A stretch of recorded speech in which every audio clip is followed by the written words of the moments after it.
Galing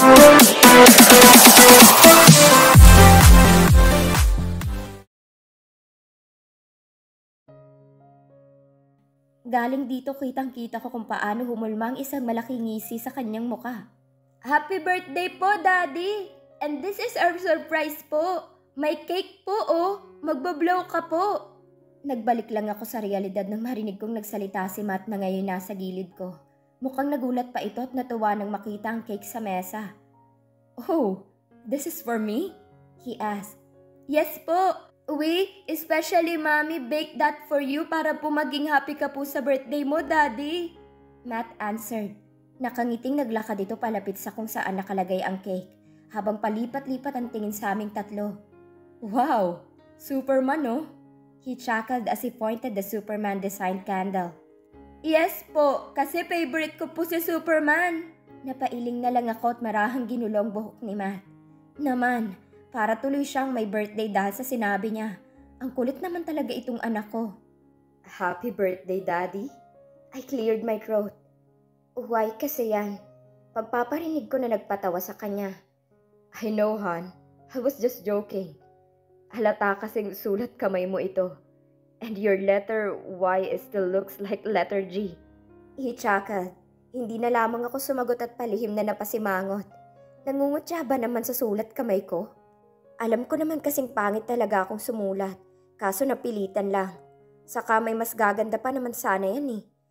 Pero sino ba siya para paglaanan ko ng oras na pagandahin ang pagkakasulat ko sa cake niya?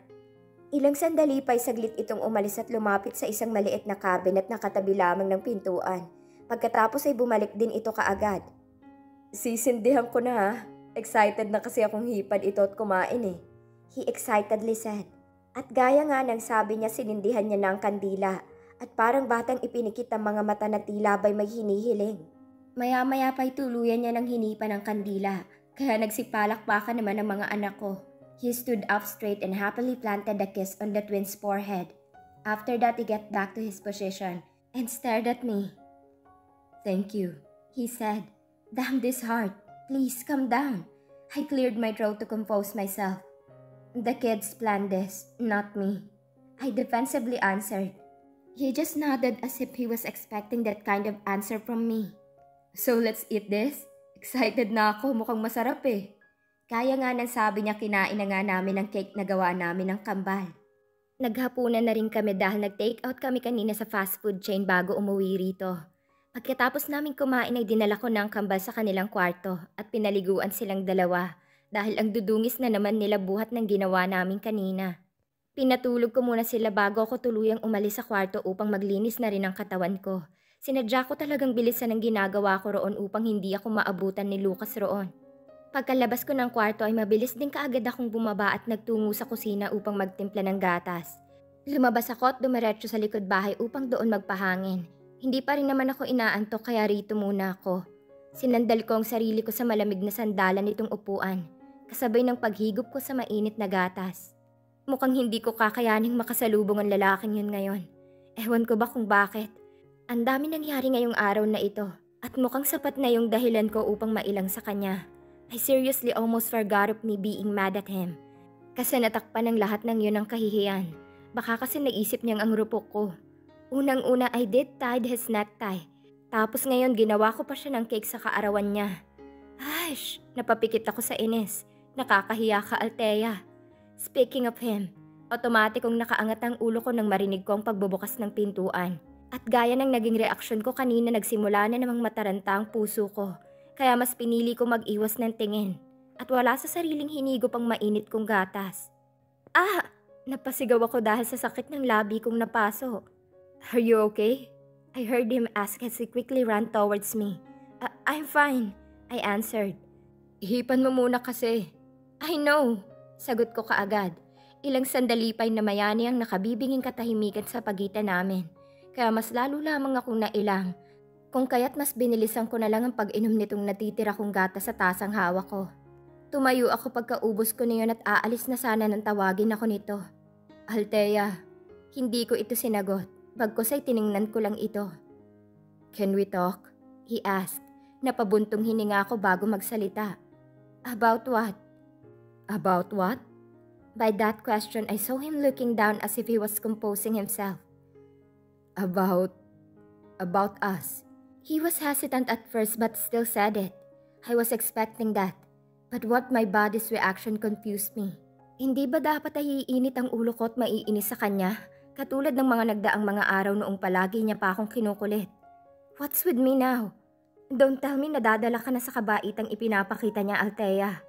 Natahimik ako ng ilang segundo, letting my mind argue whether I would talk to him or not. By the help of my peripheral vision, I can see him staring at me as if he was waiting for my response. Palihim akong napakagat sa aking pang-ibabang labi. What about us? Pabulong kong saad. I ruined our marriage, our family. He paused as if he was nervous. I caused you pain to the point that we almost lost the twins. Sinara ko ang tenga ko sa'yo at mas piniling pakinggan ang sabi-sabi ng mga tao. I even let myself betray you. Napakagago ko. Napakawalang hiya kong lalaki. Tila ba'y nagkaugat ang mga paa ko sa tinatapakan ko na maski ang humakbang ay hindi ko na kayang gawin. Nagbalik lahat ng mga alaala sa akin kung kailan nagsimula ang lahat. Lahat ng sakit. Lahat ng pagdudusa ko sa kasal na ito na minsan ay hindi ko nagawang isipin. Hindi ko lubos maisip noon na kaya kong pagtaksilan ni Lucas. Na kahit ipagtulakan niya na ako. Na kahit harap-harapan ko silang nakita ay ayaw ko pa ring maniwala.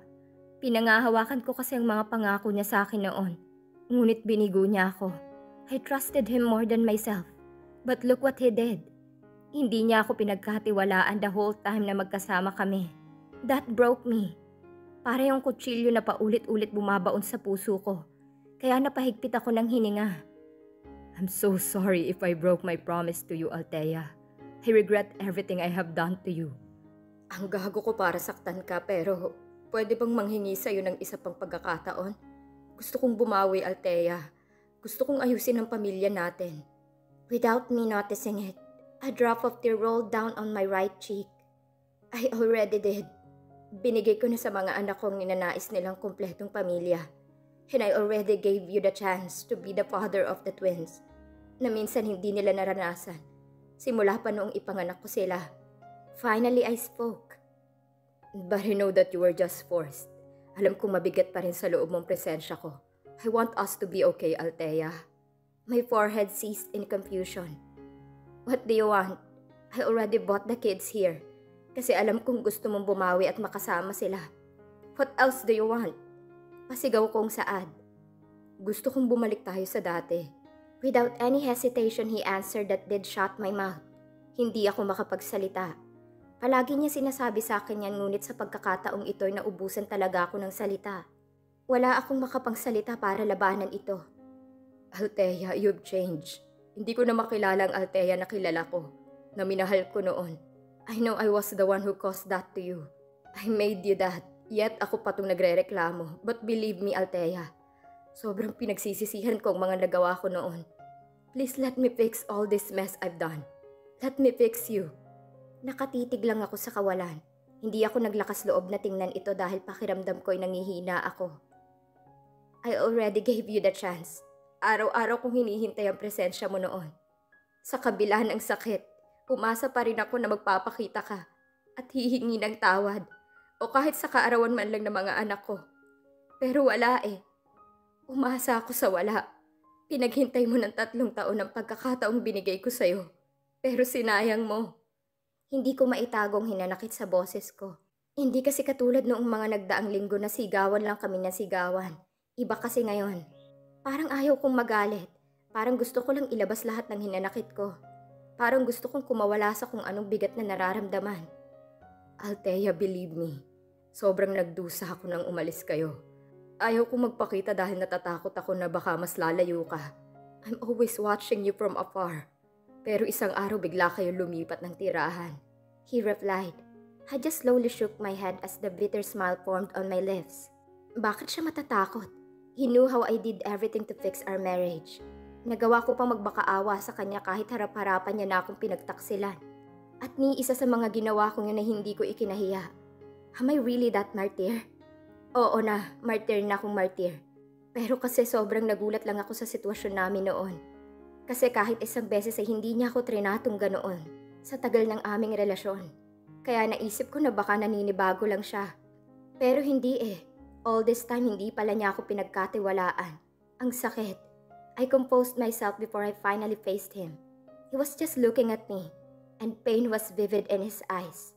Ang sakit lang isipin na pinaghinalaan ka lang pala ng taong pinag-alayan mo ng tiwala mo. All this time, iniisip mo lang pala na pera lang ang habol ko sa'yo. I said, kinakahiya mo ako dahil wala kang maipagmamalaki sa mga kasosyo mo dahil isang hamak na mahirap lang ang asawa mo. I added, and there I let out a bitter laugh. Another batch of tears rolled down on my cheeks. I'm so sorry, please. And with that, his voice broke. I bit my lower lip to suppress my emotion. Wala sa sariling napakuyom ako ng kamao upang pigilan ang panginginig ng mga kamay ko. Fuck this. We stayed in that position for almost a minute. I waited until I finally calmed myself. I immediately wiped my tears and was about to take a step to leave him. But I felt a pair of hands holding my right arm tightly. Please, Althea. He pleaded again. Luluhod ako kung yan ang gusto mo. I just can't take it anymore. Hindi ko nakakayanin ang trato mo sa akin. I want us back.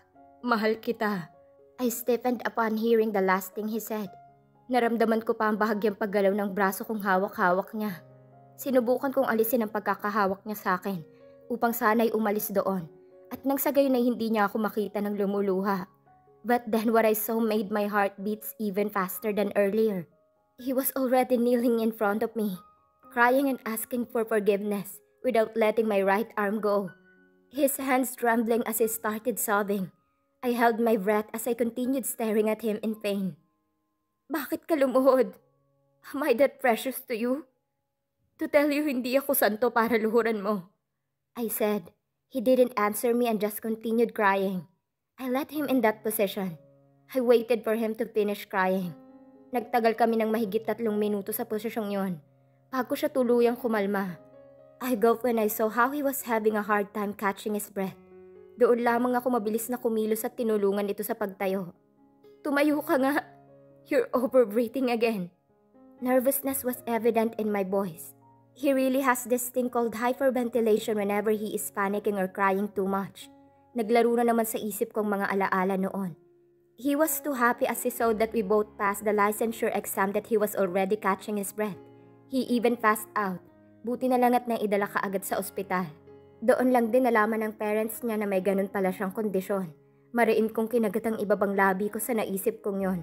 Iniling ko na lamang ang ulo ko at tinulungan itong tumayo. At nang maalalayan ito pa upo sa malapit na upuan. Damn! Alas 7 na at kanina pa nagsialisa ng mga katulong, kaya wala akong ibang choice kung hindi ang tulungan ito. Althea, will you please stop talking first? You're hyperventilating again, I exclaimed as I helped him walk towards the bench. He sat there. Puno na ng pawis ang mukha nito, pati ang suot nitong long sleeve polo ay sobrang basa na rin sa pawis niya. Nakapikit ang mga mata nito na pare bang kinokontrol nito ang sariling paghinga. I'll go get some paper bag. Napatigil ako sa pagsalita nang hawakan itong pulsuhan ko. I am fine. Thank you, he said. Napatango na lang ako. Good for him. Let go already. Matutulog na ako. I said but he did not listen. Instead, he even held my wrist tighter. He then stood up and looked up as he was trying to keep himself calm. Later on, he let out a sigh and looked at me. Althea, he called. Ano na naman ba to? Magmamakaawa na naman siya? Iiyak hanggang sa tuluyan na talaga siyang maubusan ng hininga? What now? Don't tell me iiyak ka na naman. I know I may be insulted and sounded rude, but I can't help it. Masyado nang nagulong sistema ko para umakto ng maayos sa harap niya. Hindi ko narinig ang pagsagot nito. Kaya nakaramdam na naman ako ng pagkukonsensya dahil sa mga salitang lumabas sa bibig ko. Napabuntong hininga ako. You're asking for a chance? I asked. Doon ko lang naramdaman ang pagluwag ng pagkakahawak nito sa aking pulsuhan. I was waiting for his answer but I didn't hear anything from him. For the 9th time, I sighed. Should I say this? Ito naman ang gusto niya, hindi ba? Then fine. Hindi ko naman ipinagkait ang pagkakataon mong bumawi. Pero, hindi nito pinatapos ang pagsasalita ko. At basta na lang ako nitong hinila at mahigpit akong niyakap. Nahigit kong hininga ko sa gulat. Thank you, Althea. I promise not to do it again. Thank you. Napakunot ang noo ko sa sinabi nito. I am not yet done talking, I replied as I pushed him away from me. May karugtong pa pala. He said that made me grin. Parang kanina lang nahihirapan itong huminga. Tapos ngayon nagawa pang magbiro. Oo, and I want to remind you na hindi porket sinabi kong mga yon ay babalik na sa dati ang tratuhan natin. Hindi ganun kadali yun, Valiente. I know, Althea. I won't assume anything. But I will make sure that everyone will go back to their own place again. I will fix us. Our family that we once wished to be happy with. And by that, he again went back to his position and hugged me. Hindi na lamang ako nagprotesta at para lang akong tuod doong nakatayo. I cannot deny the fact that I missed his warmth.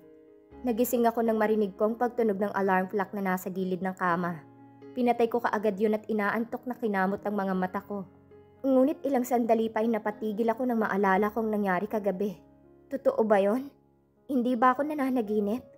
Nagawa ko talaga makipag-usap sa kanya ng ganoon? And I did even gave him a chance. I gulped by that thought and slowly turned my head to my side. He was there, sleeping soundly with his mouth half open. Ibinalik ko ang mga mata ko sa kisame. Maya-maya ipinalibot ko yun sa buong silid nitong kwarto. Damn, why does it feels like I am new to this? I mean, bakit parang naninibago ako? Hindi ko maintindihan ang sarili ko. Siguro dahil sa naging pag-uusap namin kagabi. Nakatulong din pala yun at kahit papaano ay gumaan-gaan ng pakiramdam ko. Parang nagawa ko ng ilabas ang kalahating bahagi ng hinanakit sa puso ko. At hindi na ito ganoon kabigat. Naputo lang ako sa pag-iisip ng marinig ko ang ungol nito. Naramdaman kong marahang pag-uga ng kama. At kalaunay napasinghap ako nang maramdaman kong pagdantay ng paan nito sa aking hita. At paglapat ng kamay nito sa aking bewang. I was about to take it. But something in my mind stopped me from doing so. He was now pacing me. I can't help but to remember the days when I always did this every morning. I always had the chance to do this back then. Because he was always busy and tired. Kaya ako parating unang nagigising. Naglakbay ang mga mata ko sa buong mukha niya. Na para bang sinasaulo kong bawat parte nito. Hanggang sa tuluyang napatigil ang paningin ko sa maliit nitong nunal sa gilid ng kanyang matangos na ilong. But then I remember something that made me shift my gaze to the ceiling. Mariin akong napapikit. Althea, hindi porket nilabas mo ng lahat ng hinanakit kagabi, magpapakarupok ka na. You even said to him to stop assuming. Tapos magpapadala ka lang sa mukha nito? Shit! I shook my head in frustration and immediately lifted myself up. I quickly removed his hands on my waist and slightly kicked his leg away from me. That made him moan. Tumayo kaagad ako paalis sa sopa at dumiretso na sa banyo upang maghilamos at mag-toothbrush. Himala hindi nagpunta rito ang kambal. Hindi rin ako nagtagal roon at lumabas na ako upang maghanda ng kape ko at gatas ng mga anak ko. Pero paglabas ko ng banyo ay bumungit sa akin ang gising ng si Valiente. Habang nakaupo sa kama, hindi yata ako napansin dahil abala pa ito sa paggulo ng kanyang buhok na halatang tulog na tulog pa rin ang kanyang diwa. Hindi na lamang ako nagsalita at tahimik na naglalakad patungo sa pintuan. Palabas ng kwarto, nang bigla kong marinig ang malalim nitong boses na tinawag ang pangalan ko. I got stiffened by the tone he used. His voice was so deep and husky, unlike last night. I cleared my throat. What? I did my best to sound firm. Ang aga mo namang nagising. But afterwards his playful voice reverted. I heard him sleepily sigh. Sinipa mo pa ako kanina. He added. Palihim akong nagulat. What? I knew he was deeply asleep. And to tell him hindi ko siya sinipa. He should be thankful kasi may natitira pa akong bait sa kanya. Hindi kita sinipa. Tipid kong saad at akmang hahawakan ang pinto. Nang magsalita ulit ito. Dito ka muna, Althea. Inaantok pa ako. Baka sa boses nito ang paglalambing na ikinangiwi ko naman. So, matulog ka mag-isa mo dyan. Kailangan ko pang ipagtimpla ng gatas ang mga anak ko. Pataray kong saad. Anak nga natin. He corrected. I just sighed. Fine, whatever. Wait, akala ko ba nagkakamabutihan na kami? Then why am I acting like this? Mariin kong ipinikit ang mga mata ko. Dan, wag kang Althea. You were just talking last night. That doesn't mean na maayos na kayo. You are the one who even said that. Papakapi ka? Out of the blue, I said. Pucha. Talaga? ipagtitimpla mo ko?